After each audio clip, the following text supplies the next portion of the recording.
पनि गराउन चाहन्छु। अबको क्रममा रहेको छ नारायण हटिया समाज बागलुङबाट छिटोभन्दा छिटो स्थितिहरू तथा जात्राहरूमा प्रदर्शन गरिन्छ र यसले नेपाली सांस्कृतिक विविधतालाई थप समृद्ध बनाउन टेवा पुर्याइरहेको छ। यस कार्यक्रमको मुख्य उद्देश्य प्रतियोगिता गराउनु होइन, बरु विभिन्न स्थानका लाखेनाच समूहहरूलाई एउटै स्थानमा ल्याई कला, संस्कृति, अनुभव र भाइचाराको आदान प्रदान गराउनु, परम्परागत लाखे नाचको संरक्षण तथा टोली यहाँ यति जम्मा धेरै छैन, हाम्रो त 8-10 जना मात्रै छ नि। पूजा गरिराख्नु भएको छ। नेवारको विविध पूजाहरू पनि हुने गर्दछन्। कोटा पूजा गरिराख्नु भएको छ।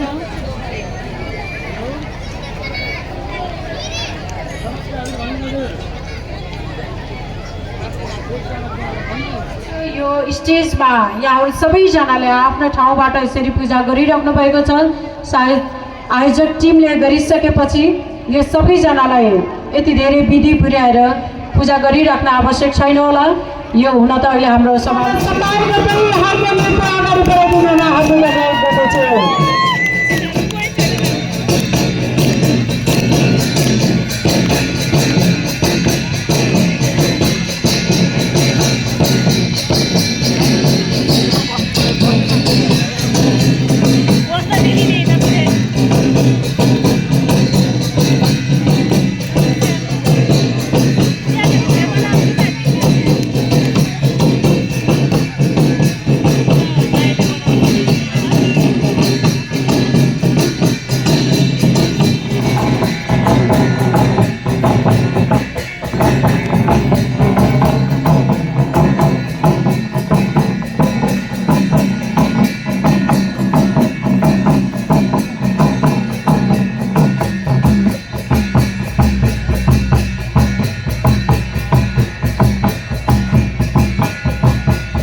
साइमाचा नाच समिति 5 का सल्लाहकार तथा समाजसेवी लक्ष्मण बरालज्यूलाई उहाँहरूलाई मायाको चिनो दिइदिनु हुनको लागि हार्दिक अनुरोध गर्दछु।